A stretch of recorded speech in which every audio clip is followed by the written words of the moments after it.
Hello दोस्तों, स्वागत करते हैं आपका अपने YouTube channel Dear Study Classes में। तो दोस्तों मेंसुरेशन की सीरीज जो हमारी चल रही है उसमें हमारा पार्ट 2 वीडियो है, जिसमें हम आज जानेंगे स्क्वायर के बारे में, वर्ग के बेसिक कॉन्सेप्ट के बारे में। और दोस्तों इससे रिलेटेड जितने भी टाइप के क्वेश्चन बन सकते हैं उन सभी टाइप के क्वेश्चन को हम देखने का प्रयास करेंगे। तो चलिए वीडियो को स्टार्ट कर लेते हैं। तो दोस्तों सबसे पहले देखिए, ये हमारा ABCD एक वर्ग है। दोस्तों ये जो आकृति दी गई है दोस्तों, ये क्या है? एक वर्ग है। तो वर्ग में दोस्तों जो बेसिक कॉन्सेप्ट हमारा होता है, देखिए क्या है। वर्ग में हमेशा क्या होती है दोस्तों, चारों भुजाएं क्या होती है? समान होती है। मतलब यहाँ पे देखिए, जैसे ये मान लीजिए ए भुजा की लंबाई हमने मान लिया ए, तो इस भुजा की लंबाई भी ए होगी, इस भुजा की लंबाई भी ए होगी और इस भुजा की भी लंबाई ए होगी। तो दोस्तों वर्ग में क्या होता है, सभी भुजाओं का क्या होता है, सभी भुजाएं क्या होती है? एक दूसरे के बराबर होती हैं। तो इस भुजा ए भुजा किसके बराबर दोस्तों? इसके बराबर हो जाएगी। ये भुजा दोस्तों किसके बराबर हो? इसके बराबर हो जाएगी। और ये वाली भुजा इसके भी बराबर होगी। मतलब ये चारों भुजाएं क्या होंगी दोस्तों? वर्ग में हमेशा आपस में समान होगी। अगर हम बात कर लें, जैसे अगर हम बात कर लें भुजा, अगर हम भुजाओं की बात करें तो भुजा क्या है दोस्तों? AB बराबर BC बराबर AD बराबर क्या हो जाएगी दोस्तों? CD। मतलब ये चारों भुजाएं क्या है दोस्तों? आपस में समान है। दोस्तों क्या है हमारा पहला कॉन्सेप्ट, आप याद रखिएगा कि वर्ग में क्या होता है, चारों भुजाएं आपस में क्या होती हैं? समान होती है। अब दोस्तों यहीं बात करें इसके विकर्ण की, तो दोस्तों हमें जो इस कोने से इस कोने तक ये लकीर जाती है दोस्तों, और इस कोने से इस कोने तक आती है, इसको क्या बोलते हैं दोस्तों? इसको हम क्या बोलते हैं? विकर्ण बोलते हैं। ये क्या हमारा हो गया दोस्तों? विकर्ण हो गया। तो विकर्ण क्या होते हैं दोस्तों? वर्ग में दोनों विकर्ण आपस में क्या होते हैं दोस्तों? ये वाला विकर्ण इस विकर्ण के क्या होता है? बराबर होता है। तो विकर्ण दूसरा आप याद रखिएगा, विकर्ण हमारे कौन कौन से विकर्ण होंगे? एक विकर्ण होगा A से C तक, विकर्ण AC बराबर, विकर्ण किसके बराबर हो जाएगा? B और D। तो दोस्तों इसमें क्या होता है, विकर्ण AC हमारा BD के बराबर है। मतलब विकर्ण AC इस BD के बराबर है। एक कॉन्सेप्ट हो गया। जब दोस्तों ए दोनों आपस में बराबर हैं तो दोस्तों ए वाला आधा पार्ट इस आधे पार्ट के बराबर हो जाएगा। ये हमारा क्या है? मिडल पॉइंट है, इसको हम मिडल पॉइंट मानते हैं। और ये वाला पूरा पार्ट इस पूरे पार्ट के बराबर हो जाएगा। तो दोस्तों इस तरह से हम आसानी से समझ सकते हैं। और हमारा तीसरा पॉइंट का, मान लीजिए ए बिंदु हमारी O हो गई। अगर हमने बिंदु यहाँ पे O मान लिया तो दोस्तों यहाँ से क्या हमारा मिल रहा है? देखिए हमारी चौथी पॉइंट क्या हो जाएगा? OA बराबर OC। अगर यहाँ पे हमारी मिड पॉइंट है तो ये दोनों भुजाएं क्या होंगे दोस्तों? आपस में समान होंगे। OA बराबर OC, और इसी में क्या हो जाएगा दोस्तों? OB बराबर OD। OB बराबर क्या मिल जाएगा दोस्तों? OD। तो दोस्तों आप समझ सकते हैं कि जब दोनों विकर्ण आपस में बराबर हैं तो इनकी आधी आधी भुजाएं भी आपस में क्या होंगी?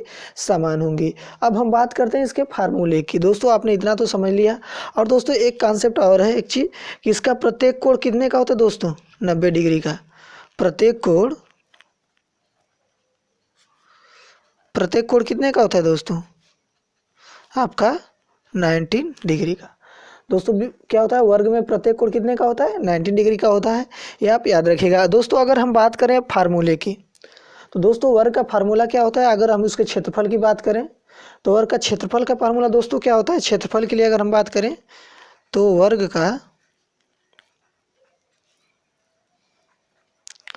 वर्ग का अगर हम क्षेत्रफल की बात करें तो दोस्तों वर्ग का क्षेत्रफल कितना होता है?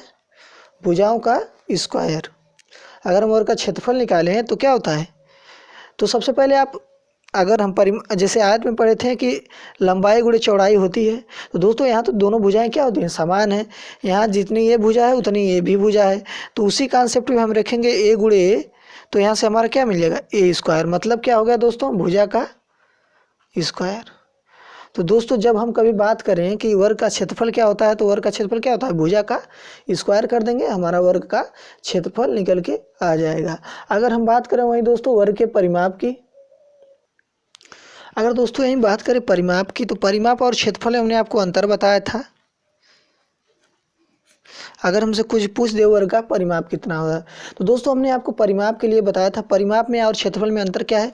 परिमाप हमेशा क्या होता है? हमारा चारों भुजाओं का योग होता है। मतलब ये भुजा भी लेते हैं हम, और ये भुजा मतलब चारों भुजाओं का क्या होता है? आपस में योग को हम क्या कहते हैं? वर्ग का परिमाप बोलते हैं। और क्षेत्रफल में क्या होता है, भुजा का स्क्वायर कर देते हैं, मतलब भुजा गुणे भुजा करते हैं तो हमारा क्षेत्रफल निकल के आ जाता है।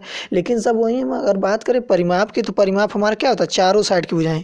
तो एक साइड की भुजा ए हो गई, प्लस ए प्लस ए प्लस ए। अगर हम इसको लिखना चाहें तो क्या लिख सकते हैं दोस्तों, A B plus B C plus C D plus A D. दोस्तों इसको लिख सकते हैं, मतलब एक टाइप, ये पहली भुजा, दूसरी भुजा, तीसरी भुजा और चौथी भुजा, इस तरह से अगर हम इसको देखें तो हमारा निकल के क्या आ जाएगा, 4a। तो दोस्तों ए हमारा क्या हो गया, वर्ग का परिमाप हो गया। तो दोस्तों आप याद रखिएगा, जब भी हमसे वर्ग का परिमाप पूछे तो क्या करते थे, हम चारों भुजाओं का योग कर देते हैं, हमारा वर्ग का परिमाप निकल के आ जाता है। तो दोस्तों अगर हम बात करें वर्ग का विकर्ण, अगर हमें निकालने को दे दिया कि वर्ग का विकर्ण हम कैसे पता करें, तो दोस्तों वर्ग का विकर्ण निकालने के लिए हमने सबसे पहले आपको क्या बताया था, देखिए वर्ग का विकर्ण। विकर्ण दोस्तों अगर हमको निकालना है तो सबसे पहले हम करते क्या है, देखिए दोस्तों, मान लीजिए ए हमारा एक वर्ग है, ये दोस्तों हमारा क्या है, एक वर्ग है। और दोस्तों ये भुजा हमको कितना दिया, ए, और ये भुजा भी ए दिया है। अब दोस्तों अगर हमको इसमें विकर्ण पूछ रहा है, मान लीजिए ये हमें विकर्ण भी ज्ञात करना है, तो दोस्तों उसके लिए हमने क्या करते हैं, सीधे हमने बताया था कि वर्ग का प्रत्येक कोण कितने का होता है, 19 डिग्री का होता है। तो ये आपका देखिए क्या बन गया, समकोण त्रिभुज एक बन रहा है दोस्तों। यहाँ से क्या बन रहा है, एक समकोण त्रिभुज बन रहा है, ये भुजा ये हो गई, ये भुजा ये हो गई। अगर अब हमको दोस्तों ये वाली ये तिरछी भुजा ए बी निकालनी है, ए सी निकालनी, मान लीजिए ए हो गया, बी हो गया, सी। तो दोस्तों अगर हम आपको ए सी पता करनी है, देखिए यही भाग अगर हम काट के अलग कर दें तो ये आकृति बन के आ रही है। तो दोस्तों अगर अब हमको ए सी पता करनी है तो ए सी का स्क्वायर बराबर क्या होता है दोस्तों, ए सी का स्क्वायर बराबर होता है हमारा ए बी का स्क्वायर प्लस क्या होता है, बी सी का स्क्वायर। तो दोस्तों अब देखिए ए सी का स्क्वायर बराबर क्या होगा, ए बी का स्क्वायर क्या हो जाएगा, ए का स्क्वायर, यहाँ से दोस्तों क्या मिल के आपका आएगा, ए का स्क्वायर, क्योंकि हमें दोनों भुजाएं ए दिया है। अब देखिए ए सी बराबर हमको क्या मिल गया दोस्तों, अब ये यहाँ पे स्क्वायर था, जब स्क्वायर हटेगा तो इधर रूट लग जाएगा आपका, तो रूट ए स्क्वायर प्लस ए स्क्वायर। दोस्तों यहाँ से क्या हो जाएगा आपका 2a स्क्वायर, यहाँ से आप इसको इस तरह लिख सकते हैं 2a स्क्वायर। अब दोस्तों देखिए ए सी बराबर क्या आपका 2a स्क्वायर मिल गया। अब इसी को देखिए दोस्तों, आप लिख सकते हैं ए सी इक्वल टू क्या लिख सकते हैं, ए तो आपका बाहर हो जाएगा लेकिन 2 आपका अंदर रहेगा दोस्तों, क्योंकि देखिए ए स्क्वायर था, तो जब स्क्वायर हम हटाएंगे तो दोस्तों क्या होगा, आपका ए रूट से बाहर आ जाएगा और रूट अंदर 2 रहेगा। तो दोस्तों इस तरह से आप देखिए ए जो हमारा निकल के आया है दोस्तों, अगर हमें ए बी सी डी कोई एक वर्ग है जिसकी दोस्तों क्या दिया, हमको भुजा दिया है, अगर उससे विकर्ण पूछ ले तो दोस्तों विकर्ण आपका कितना हो जाएगा, अगर आपसे विकर्ण पूछ ले तो विकर्ण का मान जो आपका निकल के आएगा, कितना निकल के आ जाएगा, ए रूट 2। तो दोस्तों क्या होता है, ए रूट 2 मतलब भुजा अंडर रूट 2 से हम सॉल्व करके आसानी से निकाल सकते हैं विकर्ण हमारा कितना आएगा। तो दोस्तों अब देखिए अगर हम बात करें, ये तो हमारा विकर्ण निकल गया। अब देखिए दोस्तों एक फार्मूला आप याद रखिएगा, हमेशा क्या होता है चतुर्भुज में वर्ग में क्या होता है दोस्तों, भुजाओं का क्या होता है दोस्तों, अनुपात बराबर क्या होता है, अंडर रूट क्षेत्रफल का अनुपात। तो दोस्तों अब इसको याद रखिएगा, ये फार्मूला है आपका भुजाओं का अनुपात अंडर रूट क्षेत्रफल का अनुपात। दोस्तों अगर हमसे कभी भी भुजाओं का अनुपात दे दे और क्षेत्रफल का अनुपात पूछे तो हम इस फार्मूले से आसानी से सॉल्व कर सकते हैं। जैसे दोस्तों एक क्वेश्चन के माध्यम से हम देख लेते हैं इसी जगह।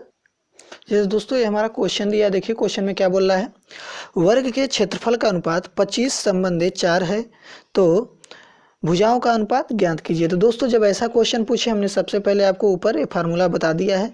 दोस्तों अगर हमें भुजाओं का अनुपात पूछे तो भुजाओं का अनुपात बराबर हमने आपको क्या बताया था, भुजाओं का अनुपात की अगर हम बात करें तो भुजाओं का अनुपात बराबर हमने आपको क्या बताया था दोस्तों, वर्ग के क्षेत्रफलों का अनुपात। क्षेत्रफलों का अनुपात कितना हो जाएगा दोस्तों, अंडर रूट कर दीजिए आप। जब आप इसको अंडर रूट करेंगे तो आपका कितना मान निकल के आ जाएगा, 25 संबंधी कितना हो जाएगा दोस्तों, आप 25 संबंधी लिख सकते हैं इसको 4, या 25/4 जो भी आप लिखना चाहें लिख सकते हैं दोस्तों। तो 25 का वर्गमूल कितना हो जाएगा दोस्तों, आप इसको इस तरह भी लिख सकते हैं, 25/4 भी आप इसको लिख सकते हैं, मतलब ये पूरा अंडर रूट में है दोस्तों। जब भी आप इसको सॉल्व करेंगे तो आपका कितना मान निकल के आ जाएगा, 25 का वर्गमूल होता है 5 और 4 का वर्गमूल कितना होता है दोस्तों 2। तो दोस्तों इस प्रकार से आपका 5 संबंध 2 निकल के आ जाएगा दोस्तों। ये भुजाओं का अनुपात आपका निकल के आ चुका है दोस्तों। जब भी ऐसे क्वेश्चन पूछे तो आप आसानी से इस तरह के क्वेश्चन को सॉल्व कर सकते हैं। चलिए अब डिफरेंट टाइप के क्वेश्चन जो आपको एग्जाम की दृष्टि से महत्वपूर्ण हो सकते हैं, जितने भी टाइप के 1-2 क्वेश्चन बन सकते हैं आपका, चलिए आगे देख लेते हैं। तो चलिए वीडियो को स्टार्ट कर लेते हैं आगे तक की। तो दोस्तों सबसे पहले हम इस क्वेश्चन को देखेंगे। देखिए क्या बोला है, 16 सेंटीमीटर भुजा वाले वर्ग का क्षेत्रफल और परिमाप व विकर्ण का मान ज्ञात कीजिए। दोस्तों ये सिंपल क्वेश्चन है बहुत ही, इसके बाद ही हम थोड़ा डिफरेंट क्वेश्चन पे चलेंगे। पहले हम सिंपल क्वेश्चन को सॉल्व करने का कोशिश करेंगे। तो दोस्तों सबसे पहले आपको क्या बोला है, 16 सेंटीमीटर भुजा वाले एक वर्ग का क्षेत्रफल का क्षेत्रफल परिमाप तथा विकर्ण ज्ञात करना है। तो दोस्तों सबसे पहले मान लीजिए हमने एक आकृति बनाई, ये हमने एक वर्ग की दोस्तों क्या बनाई, आकृति बनाई है दोस्तों। इसमें बोला है 16 सेंटीमीटर वाले, तो दोस्तों ये हमारा 16 सेंटीमीटर की इसकी एक भुजा हो गई। और दोस्तों मान लीजिए हमारा ABCD एक वर्ग है। तो दोस्तों हमने आपको बताया था वर्ग के कॉन्सेप्ट में, बेसिक कॉन्सेप्ट में क्या होता है, वर्ग की प्रत्येक भुजाएं समान होती है। तो दोस्तों 16 सेंटीमीटर आपकी ये भी हो जाएगी, 16 सेंटीमीटर आपकी ये भी हो जाएगी और 16 सेंटीमीटर आपकी ये भुजा भी हो जाएगी। तो दोस्तों चारों भुजाएं क्या आपस में समान होती हैं। अब दोस्तों हमें सबसे पहले पॉइंट हमें क्या पूछा है, क्षेत्रफल। तो दोस्तों हमने वर्ग का क्षेत्रफल के लिए फार्मूला आपको क्या बताया था, भुजा का स्क्वायर। अगर हम क्या बताए थे आपको दोस्तों, भुजा का स्क्वायर कर देते हैं, हमारा क्या आता है, क्षेत्रफल निकल के आ जाता है। तो भुजा हमारी कितनी है, 16 सेंटीमीटर। तो 16 हम कितना होता है दोस्तों, 289। तो दोस्तों हमारा क्या हो जाएगा, 289 वर्ग सेंटीमीटर, मतलब सेंटीमीटर का स्क्वायर कर दीजिए। आपका पहला आंसर निकल के आ चुका है दोस्तों। अगर हम दूसरा नंबर आंसर की बात करें, कितना, परिमाप। अब दोस्तों हमें परिमाप पूछा है। तो दोस्तों परिमाप के लिए हमने आपको फार्मूला क्या बताया था दोस्तों, अगर हमें वर्ग का परिमाप निकालना है तो हमने आपको क्या बताया था, चारों भुजाओं का योग मतलब 4a। मान लीजिए हमारी एक भुजा A है, तो चारों भुजाओं का एक मतलब इसका इसका इसका और इसका, चारों का योग कर देते हैं तो हमारा 4a निकल के आता है परिमाप। तो 4a देखिए, a की जगह क्या है हमारा 16 सेंटीमीटर है, तो 4 a की जगह आप रख दिए 16, 16 चौक का कितना होता है 64। तो दोस्तों हमारा क्या हो गया 64 सेंटीमीटर। तो दोस्तों ये हमारा क्या निकल के आ गया, परिमाप। अब दोस्तों विकर्ण की हम बात करें, तीसरा पॉइंट हमारा है विकर्ण। तो दोस्तों अगर हम बात करें विकर्ण की, तो दोस्तों हमने विकर्ण के लिए आपको फार्मूला बताया था कि a√2, मतलब दोस्तों ये हमारी भुजा √2, ये हमारी ये क्या है, भुजा है। तो भुजा हमारे दोस्तों कितना है यहाँ पे 16 और √2। तो दोस्तों ये हमारा क्या आ जाएगा, आंसर विकर्ण का आ चुका है। तो दोस्तों देखिए कितने आसान तरीके से हमने इस क्वेश्चन को आपको समझा दिया है। तो चलिए नेक्स्ट क्वेश्चन की तरफ बढ़ते हैं, जो थोड़ा सा आपका हाई लेवल का क्वेश्चन होगा। तो दोस्तों इस क्वेश्चन में देखिए आपको क्या बोला है। सबसे पहले क्वेश्चन देखिए, 6 सेंटीमीटर त्रिज्या वाले एक वृत्त के अंतर्गत बने वर्ग का क्षेत्रफल क्या होगा। तो दोस्तों हमें आपका एक वृत्त दिया है, जिसका क्या दिया है, 6 सेंटीमीटर त्रिज्या वाले एक वृत्त का क्षेत्रफल। तो दोस्तों इस क्वेश्चन को समझने के लिए सबसे पहले आप एक वृत्त बनाइए। ये हमारा मान लीजिए एक वृत्त हो गया। अब दोस्तों क्या बोला है, 6 सेंटीमीटर त्रिज्या वाले एक वृत्त के अंतर्गत बने वर्ग का क्षेत्रफल ज्ञात कर। इसके अंतर्गत मतलब दोस्तों इसमें के अंदर क्या बना है, एक हमारा ये चतुर्भुज बना हुआ है, चतुर्भुज कह रहे हैं, सॉरी दोस्तों, वर्ग बना हुआ है, हमारा एक वर्ग बना हुआ है। दोस्तों अब क्या पूछा है क्वेश्चन, सबसे पहले आप 6 सेंटीमीटर त्रिज्या वाले, तो मतलब दोस्तों क्या इस त्रिभुज जो हमारा वृत्त है इसकी त्रिज्या कितनी है, मान लीजिए इसका ये सेंटर है, ये हमारा क्या है, जो हमारा वृत्त है इसका सेंटर क्या है, ए पॉइंट है हमारा, यहाँ से 7 कितना है 6 सेंटीमीटर, मतलब ये आपकी दूरी कितनी हो गई दोस्तों 6 सेंटीमीटर। तो दोस्तों जब यहाँ से दूरी आपका 6 सेंटीमीटर, ये सेंटर पॉइंट है, तो इधर से भी तो आपका कितना होगा दोस्तों 6 सेंटीमीटर होगा, क्योंकि त्रिज्याएं हर दिशा में क्या होगी, वृत्त की त्रिज्या हर दिशा में कितनी होती है, समान होती है।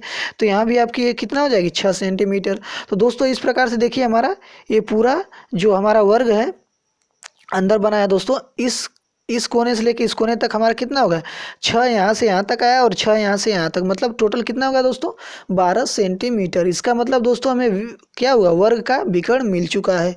अगर हम बात करें यहाँ दोस्तों वृत्त की त्रिज्या की, कितना दिया दोस्तों 6 सेंटीमीटर दिया है आपका।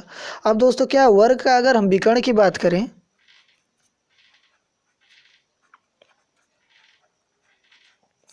तो दोस्तों हमारा वर्ग का विकर्ण कितना मिल जाएगा दोस्तों, यहाँ से देखिए 6 सेंटीमीटर यहाँ से मिला है यहाँ तक और 6 सेंटीमीटर यहाँ से, तो 6 + 6 कितना हो जाएगा आपका 12 सेंटीमीटर।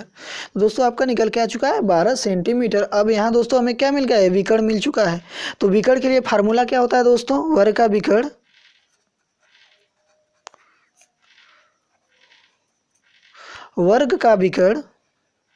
के लिए फार्मूला हमने आपको क्या बताया था दोस्तों, a√2। तो दोस्तों अब देखिए वर्ग का विकर्ण हमें जो मिल के आया कितना 12 सेंटीमीटर निकल के आ चुका है। तो रूट इधर 2 हो जाएगा, इधर a बराबर कितना रख देंगे दोस्तों 12 सेंटीमीटर आपका निकल के आ गया है। तो a बराबर यहाँ से दोस्तों क्या हो जाएगा, रूट यहाँ से हो जाएगा 12√2।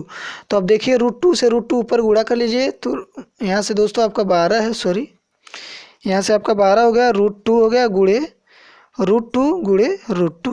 तो दोस्तों यहाँ से √2 मिलके कितना हो जाएगा 2 हो जाएगा, और 2 से यहाँ से आप लिख सकते हैं इसको 12 गुणे √2/2, तो 2 छक्का 12 हो गया, 6 बार में कट गया, टोटल आंसर क्या निकल के आएगा 6√2। तो दोस्तों इस तरह से आप देखिए आपका आंसर निकल के आ चुका है कितना 6√2।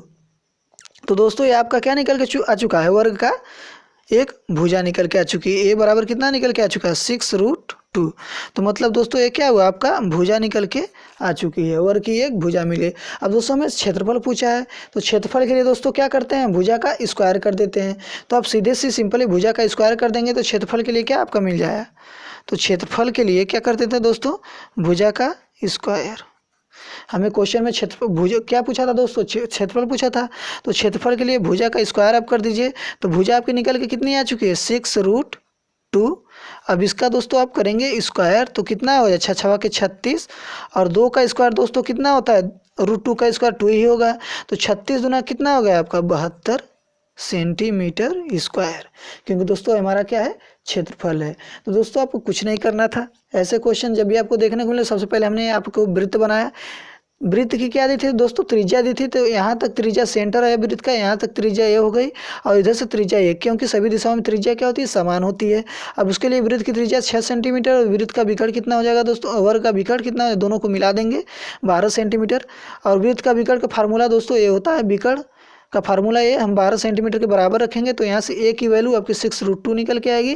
और 6√2 जब a निकल के आ चुका है एक भुजा, तो हमारा क्या होता है क्षेत्रफल के लिए भुजा का स्क्वायर कर देते हैं। तो 6√2 का स्क्वायर कर देंगे, हमारा 72 सेंटीमीटर निकल के आ जाएगा। तो चलिए आपका नेक्स्ट क्वेश्चन की तरफ बढ़ते हैं। आपका अगला क्वेश्चन है, तो देखिए दोस्तों हमारा नेक्स्ट क्वेश्चन है। नेक्स्ट क्वेश्चन में क्या बोल रहा है, यदि एक वर्ग के अंतःवृत्त का क्षेत्रफल 16 सेंटीमीटर स्क्वायर हो तो वर्ग का क्षेत्रफल क्या होगा। तो दोस्तों हमें सबसे पहले क्वेश्चन पढ़िए क्या दिया है, एक वर्ग के अंतःवृत्त मतलब क्या है दोस्तों, एक वर्ग है उसके अंतःवृत्त का क्षेत्रफल दिया है कितना 16 पाई सेंटीमीटर स्क्वायर। मान लीजिए हमारा एक वर्ग हो गया दोस्तों, ये हमने क्या किया एक वर्ग बना लिया। इसका अंतःवृत्त का मतलब दोस्तों इसके अंदर एक वृत्त बना हुआ है। मान लीजिए इसके अंदर क्या बना हुआ है, एक वृत्त बना हुआ है। अब दोस्तों इसका क्षेत्रफल जो है हमारा वृत्त का दिया है, इसी का वृत्त जो अंदर बना है उसका क्षेत्रफल क्या है 16 पाई सेंटीमीटर स्क्वायर। मतलब दोस्तों वृत्त का क्षेत्रफल दिया है 16 सेंटीमीटर पाई स्क्वायर। तो वृत्त का क्षेत्रफल के लिए फार्मूला दोस्तों आपको क्या होता है पाई आर स्क्वायर। अब इसी का पाई आर स्क्वायर किसके बराबर रखेंगे दोस्तों 16 सेंटीमीटर स्क्वायर के, मतलब 16 सेंटीमीटर पाई के बराबर रख देंगे दोस्तों, क्योंकि हमें वृत्त का क्षेत्रफल दिया है। तो इसी वृत्त का क्षेत्रफल का फार्मूला क्या होता है वृत्त का पाई आर स्क्वायर। तो क्षेत्रफल दिया है कितना 16 पाई, तो हम 16 पाई के बराबर रख देंगे दोस्तों। यहाँ से पाई कट जाएगा, तो आर स्क्वायर बराबर 16 है, तो आर बराबर आपका क्या मिल जाएगा, यहाँ से रूट क्या हो जाएगा आपका 16। दिस इम्प्लाइज क्या आपका निकल के आएगा 4 सेंटीमीटर। तो दोस्तों आर की वैल्यू जो आपका निकल के आ गई कितना दोस्तों 4 सेंटीमीटर निकल के आ चुकी है। इसका मतलब दोस्तों यहाँ मान लीजिए वृत्त का सेंटर हो गया, यहाँ से कितना निकल के आ चुकी है वृत्त की त्रिज्या निकल के आई है 8 सेंटीमीटर, मतलब 4 सेंटीमीटर ये त्रिज्या। तो दोस्तों हमने आपको पहले ही बताया था कि ये वृत्त का सेंटर है, यहाँ से त्रिज्या इसकी ये वाली 4 सेंटीमीटर है। तो अगर इसी को हम ऊपर ले जाएं, ये भी त्रिज्या क्या होगी 4 सेंटीमीटर आपकी हो जाएगी। तो दोस्तों इस प्रकार से हम देख रहे हैं कि जो हमारा निकल के आ चुका है 4 सेंटीमीटर इधर, 4 सेंटीमीटर इधर, मतलब टोटल कितना होगा दोस्तों, ये वृत्त का जीवा हो गई पूरी, ये कितना निकल के आ चुकी है, 8 सेंटीमीटर। तो इसका मतलब दोस्तों 8 सेंटीमीटर। तो देखिए ये पूरा जो लाइन है हमारी किसके बराबर है, एक क्या है, वर्ग के एक भुजा के बराबर। मान लीजिए ABCD हमारा एक वर्ग था। अब दोस्तों देखिए ये टोटल जो हमारी लंबी भुजा है किसके बराबर, इस भुजा के बराबर है। चाहे आप इस भुजा के बराबर रखिए या इस भुजा के बराबर रखिए। मतलब क्या है दोस्तों, ये जो हमारा टोटल जीवा है, दो त्रिज्याओं का योग है दोस्तों, कितना है, वर्ग के एक भुजा के बराबर है। तो टोटल कितना होगा, 4 4 8 हो जाएगा। तो 8 सेंटीमीटर के क्या है दोस्तों, बराबर है। इधर भी हो जाएगा आपका 8 सेंटीमीटर। मतलब टोटल क्या लंबाई, 8 सेंटीमीटर। इसका मतलब दोस्तों हमें वर्ग की एक भुजा निकल के आ चुकी है 8 सेंटीमीटर। तो अब जब हमको एक भुजा मिल चुकी है तो वर्ग का क्षेत्रफल के लिए हमने आपको फार्मूला क्या बताया था दोस्तों, क्षेत्रफल के लिए क्या होता है, भुजा का स्क्वायर, भुजा का स्क्वायर। तो आपका 8 का स्क्वायर कर देंगे, आप कर दीजिए 8 का स्क्वायर, तो 8 वाट कितना हो जाएगा, 64 सेंटीमीटर स्क्वायर। तो दोस्तों आपका आंसर निकल के आ चुका है। तो दोस्तों उम्मीद करते हैं कि वीडियो आपको पसंद आई होगी। दोस्तों अगर वीडियो आपको पसंद आई है तो इस चैनल को सब्सक्राइब करके बेल आइकन को भी प्रेस कर लीजिएगा, ताकि इसी तरह की हम आपको वीडियो इस चैनल पे लाते रहते हैं, ताकि सबसे पहले नोटिफिकेशन आपको मिलता रहे। तो चलिए मिलते हैं आपको अगले नेक्स्ट वीडियो में, तब तक के लिए।